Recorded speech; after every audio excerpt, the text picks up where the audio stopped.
As-tu envie de rugir de plaisir? Bienvenue dans la Minute Fauve, la petite sœur du podcast âme fauve. Je suis Sarah Zerbib, psychologue et plaisirologue. Si ce n'est déjà fait, je t'invite à t'abonner au podcast. Et si tu souhaites soutenir l'émission, je t'invite également à prendre quelques secondes pour partager ton avis positif, n'est-ce pas, sur Apple Podcast.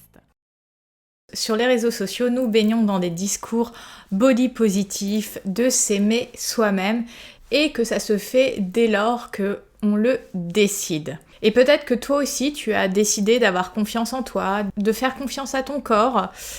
Tu l'as sans doute déjà décidé en fait, mais tu as l'impression que ça n'arrive pas, que ce n'est pas possible, ou alors que ça ne vient pas, pour toi, comme si c'était inaccessible en fait pour toi. Pourquoi tu ne vis pas cette expérience de confiance avec toi?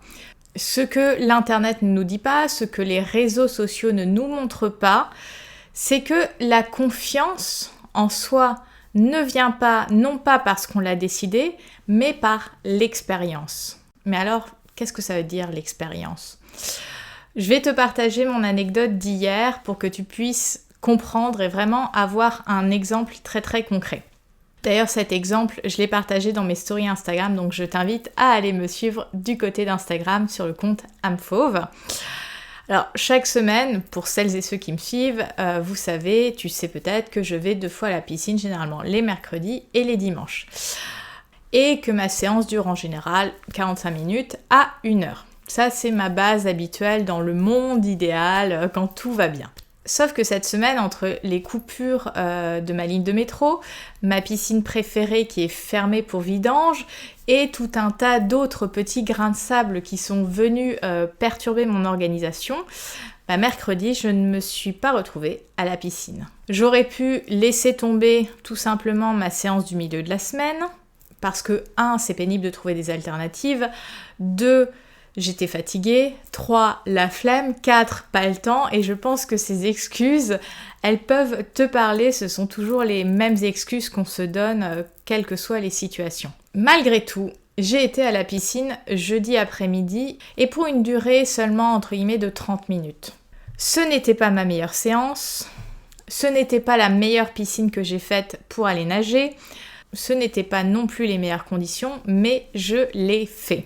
Je te partage cet exemple pour que tu puisses comprendre ce qui va vraiment t'aider à construire ta confiance en toi, ta confiance personnelle. Ce qui va réellement t'aider à avoir plus confiance en toi, ce n'est pas la décision d'avoir confiance en toi, c'est pas cette phrase de « ça y est, je décide d'avoir confiance en moi ». C'est la décision d'être au rendez-vous pour toi-même et pour ton corps, quelles que soient les circonstances. Même quand cela est bancal et imparfait. Une action imparfaite a toujours plus de valeur qu'une action pas faite. Oui, ce n'était pas ma meilleure séance de piscine, mais je l'ai faite. Oui, ce n'étaient pas les meilleures conditions, mais j'étais là où mon corps aime que je sois, c'est-à-dire dans l'eau et dans le mouvement. Oui, je ne me suis pas totalement détendue lors de ma séance, mais j'ai au moins coupé pendant 30 minutes. Le fait d'avoir été au rendez-vous pour moi-même me permet de me faire davantage confiance, parce que j'étais là en fait. J'étais là pour moi. Et c'est en répétant continuellement ces expériences d'être au rendez-vous pour toi, et ce même dans les plus petites actions,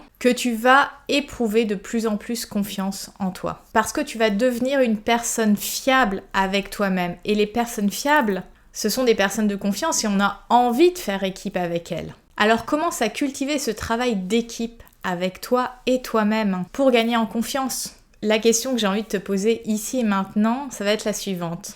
Quelle est même la plus petite action, et je dirais même plus, surtout la petite action sur laquelle tu te défiles continuellement? Quelle est la chose que tu sais qu'elle va t'aider, mais que tu ne fais pas dans ta confiance personnelle? Identifie-la et sois au rendez-vous pour toi. Ne te donne plus d'excuses, ne te lâche plus, ne te défile plus, parce que tu vaux le coup. Ta vie vaut le coup, donc commence à être une personne fiable envers toi. Merci d'avoir écouté la Minute Fauve. Je te donne rendez-vous dans la box de description pour avoir toutes les informations concernant l'écosystème âme fauve. À bientôt.